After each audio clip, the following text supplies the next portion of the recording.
E aí, gente, tudo bem? Sejam bem-vindos a mais um vídeo aqui do Parabólica. Eu sou o Pedro Renó, professor aqui do Parabólica. Hoje é quinta-feira para falar de filosofia.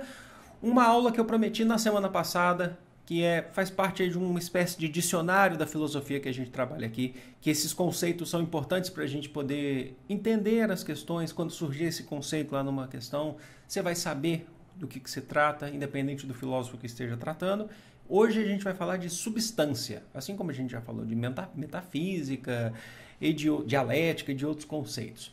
Então já se inscreve no canal se ainda não for inscrito e curte esse vídeo, porque você ajuda o canal a crescer. Hoje é filosofia, mas amanhã tem sociologia. Já tem história geral, história do Brasil, história da arte, tem um monte de coisa. Conteúdo completo para o Enem e demais vestibulares. Vamos lá, gente. O conceito não é difícil de entender, mas tem suas peculiaridades, tá? Talvez esse vídeo seja até um pouco mais rápido do que outros aí, porque é um conceito, né? Substância é aquilo que permanece nas coisas, é aquilo que está nas coisas e não se modifica de acordo com as transformações das coisas.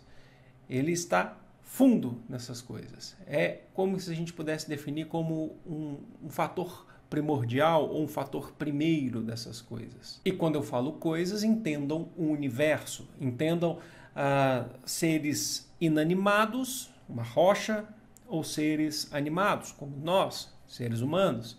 Então, em tudo há uma substância. Quem que vai trabalhar muito bem esse conceito de substância, que é a grande base para a gente entender, vai ser o Aristóteles. Afinal de contas, a substância é um conceito que está dentro da metafísica, certo? Então, e aí a gente vai dar exemplos aqui que vão facilitar, que eu acho que vão tornar bem mais tranquilos aqui para a gente entender. O Aristóteles, ele falava para a gente que o ser, ele se manifesta ou se diz de diversas maneiras. Então ele quer dizer que não existe apenas um elemento na concepção do Aristóteles, apenas um elemento que vai ser o elemento que vai formar todo o universo. Então, é diferente da gente pensar, por exemplo, dos pré-socráticos que diziam sobre o apeiron, vocês lembram disso na nossa aula sobre pré-socráticos? Ou o elemento fundamental, substância de tudo, que seria ou água, ou ar, alguma coisa assim. O Aristóteles está falando que tudo que a gente tem, existem as suas substâncias particulares, mas não é algo único. Então, existe uma diversidade de substâncias. E para entender melhor o que é substância nessa concepção de Aristóteles, ainda mais sendo um conceito da metafísica, é interessante a gente partir para a famosa teoria das causas do Aristóteles, que assim a gente consegue identificar. Que eu já expliquei isso na aula sobre Aristóteles. Então vamos dar um exemplo aqui. São 4 causas que você vai descobrir o conhecimento sobre tais coisas ou sobre a substância dessas coisas. Vamos dar um exemplo aqui. Eu sempre procuro alguma coisa de madeira, não tem nada na minha mão, vou pegar aqui o celular. Ok, o celular acho que fica mais fácil. Então tá, tem um celularzinho aqui, tá, basicão, né? Esse celular é novo, inclusive, ele tá todo, né? Olha só, celular. 4 causas para definir, para a gente identificar o que é esse celular. O que é esse objeto que está nas minhas mãos. Primeiro, causa formal. Eu identifico a forma desse celular. Tá, ele tem uma forma, X. Ok.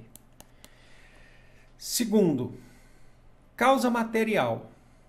Eu acabei de, então, pela causa material, eu identifico qual matéria-prima esse celular é feito. A maior parte desse meu celular, eu sei que tem partes de acrílico, vidro e tal, mas a maior parte é feita de plástico, certo? De plástico.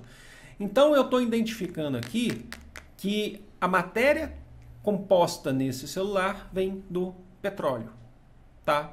É o petróleo. Então, meio que eu identifiquei a substância desse celular. Qual que é a substância desse celular? É o petróleo. Só que também eu identifico a causa eficiente, que é como que petróleo se transformou em celular. Então, eu vejo na fábrica, eu vejo os trabalhadores, a indústria, o sujeito que vai desde a extração do petróleo até o refino, até tudo, até chegar a esse celular. É todo o processo, tá, para transformar petróleo em celular. E por fim, nós temos a causa final, que é para que serve o celular? Falar. Ou deveria ser, porque muitas pessoas usam para outras coisas, não só falar, né? Qual que é a substância contida nesse celular? Nós estamos falando de Petróleo, ok. Significa que... Mas aí eu tenho aqui, ó, agora que eu estou vendo, eu tenho aqui, que vocês não estão vendo, eu tenho uma mesa de madeira aqui de computador. Qual que é a substância contida nessa mesa? Madeira. Eu bati aqui, vocês ouviram, né? Madeira, substância contida aqui. E usando essa teoria das causas, eu chego à madeira, eu consigo perceber. Quer dizer que nós temos várias substâncias, certo? E essas substâncias, é importante dizer aqui pra gente que... E nós também temos a nossa substância, nós seres humanos, os seres vivos, como eu falei para vocês, são seres animados e inanimados. E é importante ressaltar, é importante lembrar vocês que as substâncias, elas são compostas, a substância é composta por essência e também por acidente. Trouxe dois novos termos aqui pra gente. Vamos lá. Essência é o que identifica algo necessário para a existência daquela substância. Às vezes falando assim fica difícil, mas eu vou dar um exemplo. O melhor exemplo somos nós seres humanos. Nós somos seres humanos. Existe uma essência em nós, o que define a gente enquanto seres humanos. E o que é o que é fundamental, o que é necessário para nos definirmos como seres humanos? Nós somos mamíferos. Nós somos racionais, nós somos bípedes. Eu estou dando algumas categorias aqui.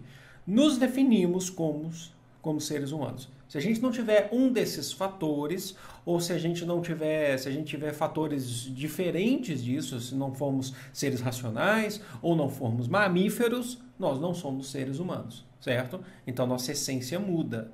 Aí a gente entra numa outra posição de essência.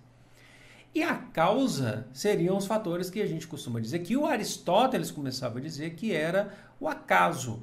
É o que não é necessário para definir você enquanto ser humano. Então, por exemplo, eu sei que eu sou ser humano porque eu sou bípede, mamífero, racional. Mas a minha estatura é 1,86 m, eu peso... por volta de 100 e poucos quilos, sim, eu sou acima do peso, mas não é isso que importa aqui. E eu sou branco, de tais características, X, Y, Z, aí, qualquer característica que você quiser definir. Isso vai me definir aí o acaso,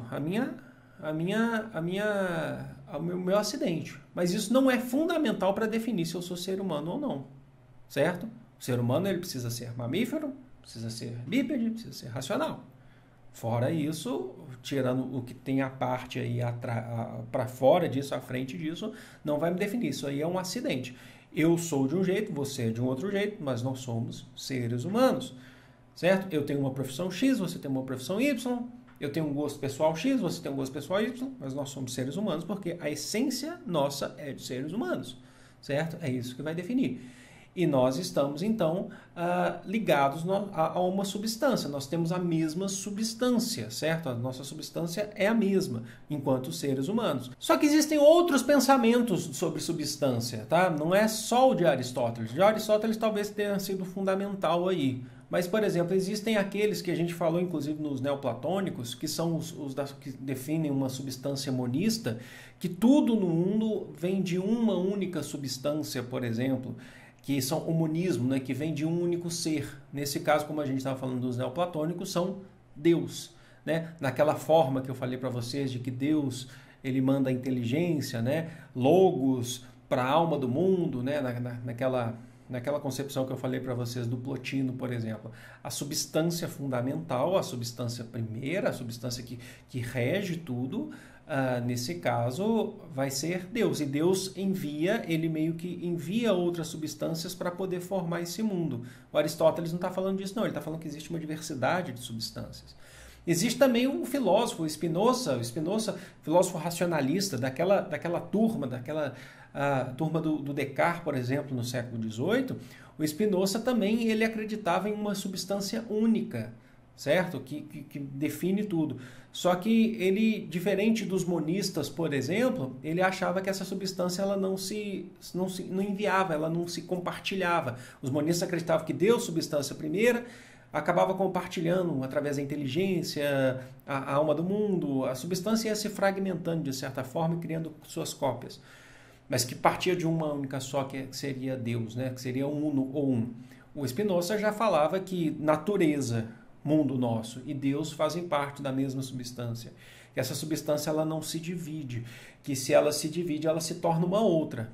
Então essa substância não se divide, ela é única e infinita. Aí entra a uma diferenciação da teoria de Aristóteles, que fala que existem substâncias, né? O ser é vários, né?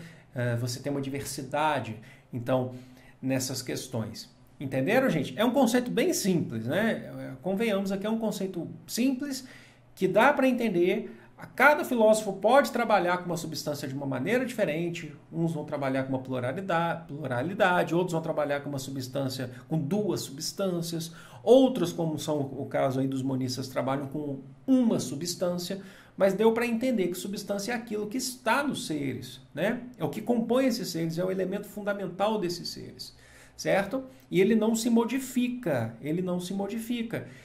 assim como eu dei o exemplo para vocês, do celular, uma cadeira de madeira, certo? Você entende a substância dela, vem da madeira, vem da árvore, madeira, árvore. Por mais que essa cadeira depois quebre, uma pessoa restaure ela e transforme ela numa mesa, junto com outras cadeiras, a substância se mantém. Substância, árvore. Madeira, árvore, entenderam? Vou ficando por aqui, espero que vocês tenham gostado. Foi um vídeo bem mais rápido mesmo, mas acho que deu para compreender bem esse conceito, porque se cair na prova, se cair em outros filósofos falando sobre substância, a gente precisa entender esses conceitos, tá bom? Eu vou ficando por aqui. Eu amo vocês, é de todo o coração do mundo. Grande beijo. Fui!